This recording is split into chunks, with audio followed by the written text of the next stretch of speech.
Hi and welcome, friend. If you want to get out of debt but find the idea of creating and sticking to a detailed budget overwhelming or unsustainable, then this video is for you. Today, I want to share with you an effective and specific strategy that you can use on your way to becoming completely debt-free and, more importantly, staying out of debt without having to become an accountant in disguise or creating a detailed, restrictive budget. We all know we should save and we should spend less than we earn.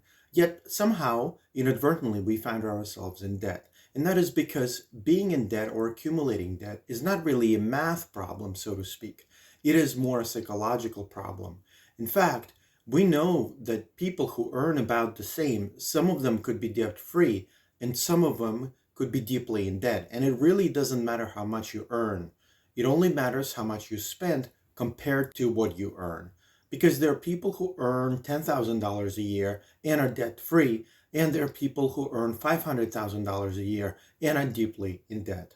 And if you're anything like me, you probably didn't get into deep debt all at once. It probably took you months or even years sometimes. And so it's realistic to expect that the process to pay off that debt is also going to be a while. And the challenge is, how do you follow through on it and how do you stick to the process all the way to the end? I want you to know going into it that it is possible to pay off what at one point seems an insurmountable amount of debt. I have done that, and at my lowest point, my outstanding charges on my credit cards were more than what I was earning in an entire year of my take-home pay. So it did take a while, and it did require some discipline, but also I did it without creating a detailed budget. And so in this video, I want to share with you exactly how I did it in hopes that you can duplicate my achievement.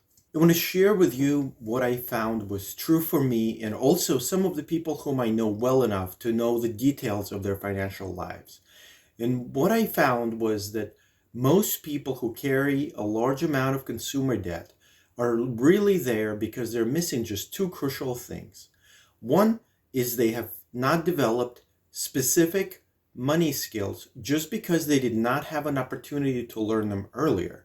And two, they do not understand in the moment when it comes time to spend their hard-earned money, what are the long-term consequences of the financial choices that they're making. And there are two other reasons that I want to share with you that makes it more difficult to get out of debt than to not accumulate debt in the first place. One is the nature of compounding. That is, as you accumulate debt, you have to pay even more money than you originally spent and presumably didn't have. That's why you used credit in the first place. In order for the bank to lend you a line of credit, you have to pay not only the original amount, but also the interest. And also, the longer it takes you to pay off the loan, the more you will have to pay in the end. So over time, it is actually very, very expensive to carry on debt. And the other aspect is that once you have any amount of debt that you carry month to month, now the idea that you're indebted is normalized. And so adding just a little bit more doesn't seem like that big of a deal because you already realize that you owe something that you will not be able to pay off at the end of the grace period. And yet another reason is that you might fall a victim, like I have for many months, to an ostrich fallacy. Knowing that my financial situation is quite bad, I pretended that it doesn't exist and it was easier not to look at it in the face than to try and do something about it. Until I learned a super easy approach that I knew was simple enough, and that was until I realized that my budget doesn't have to be complicated. I don't need any complex spreadsheets, and I definitely don't need to track every single expense and write it down every time I purchase something at the store.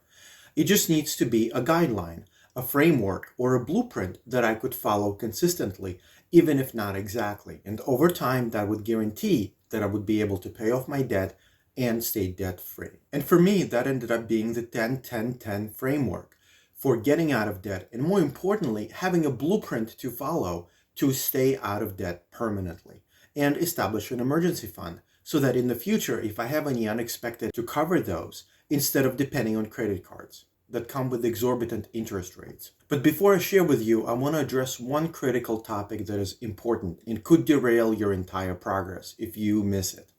And that is understanding and clarifying for yourself the long-term view of what is your want versus your need.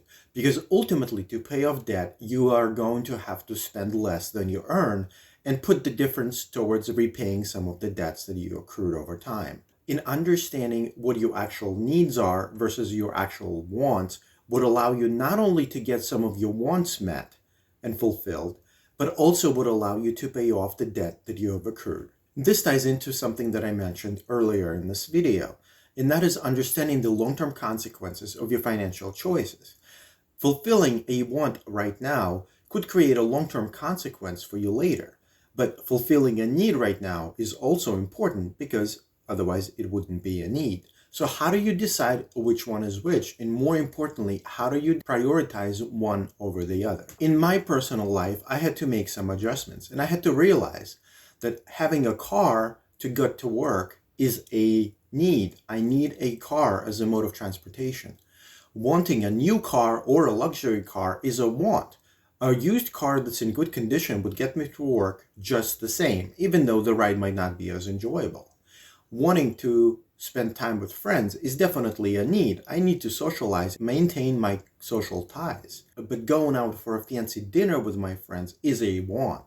I can just as well go over to their house or meet up for a coffee, which is much less expensive than a fancy meal out. I had also readjusted my relationship with my hobbies and interests, and reducing the frequency of the more expensive ones, like snow sports or rock climbing, and taking up drawing, which really just requires a piece of paper and a pencil. And not only that, because I could do it anywhere, it didn't require me to eat out while away from home or getting there. So from now on, the biggest differentiator on your way to paying off your debt would be your ability to correctly distinguish a want versus a need. And if it is truly a want, finding creative ways to fulfill it without spending a lot of money. Now about that 10-10-10 framework that worked really well for me.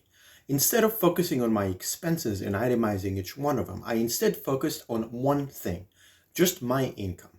For me, it was a salary, so it's fairly consistent and very predictable. It's just the amount of money that would show up in my account at the end of the month after all of the taxes and deductions have been taken out. That was my actual amount of money that I had to spend on everything, both my necessities and my wants. And so I immediately knew by looking at that amount that 10% of it would need to be allocated towards repaying some of my outstanding credit cards. Let's say I was earning $2,000 a month. That means $200 would have to go directly to the bank towards my credit cards.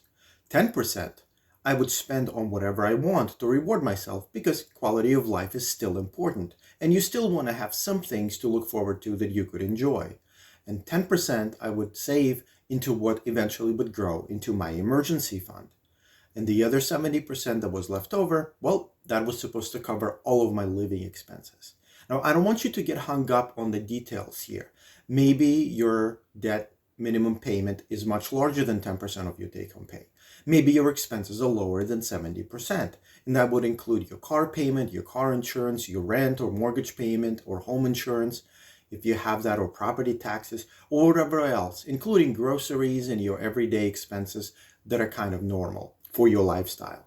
But it would give you a guideline to look at, and it would also give you a framework to work in based on the level of your earning ability. If you earn more, that means the 10-10-10 parts also increase, but that also means you can grow the 70% of your expenses. So maybe you move into a fancier neighborhood or get a nicer car, but you would only be able to do it once you can actually afford it. Another thing that I have done is I have called up every single organization that I was indebted to.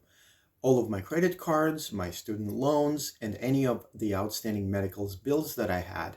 And I worked with them to set up a repayment plan that would fit into the 10% of my take-home pay so that I could sustain it indefinitely and over time repay all of my debts. More importantly, this plan did not require me to itemize every single expense. All I would need to do is about once a month, I would spend 15 minutes looking over my income and my expenses, gauging on my progress and seeing if there was any adjustments that needed to be made for the following month. And for me, this approach was so simple and so sustainable. It didn't require a lot of time. It didn't require me to create a detailed budget or itemize all of my expenses. It didn't require me to check with my spreadsheet whether I could afford something at the store. All it did is set up a direction for me to follow, and I knew intuitively that as long as I stuck with it over months and years, I would both establish an emergency fund and pay off my debt. And one other thing that really helped me on my journey to becoming completely debt-free is knowing part of my income is allocated towards free spending, where I don't have to feel guilty about getting something nice for myself or having an enjoyable experience, even if that means I have to spend several months saving up for it because it is a larger expense. If you like this, consider giving this video a like. And if you find this information useful, please share it with a friend who could benefit from it. Thank you for watching, and I'll see you in the next one.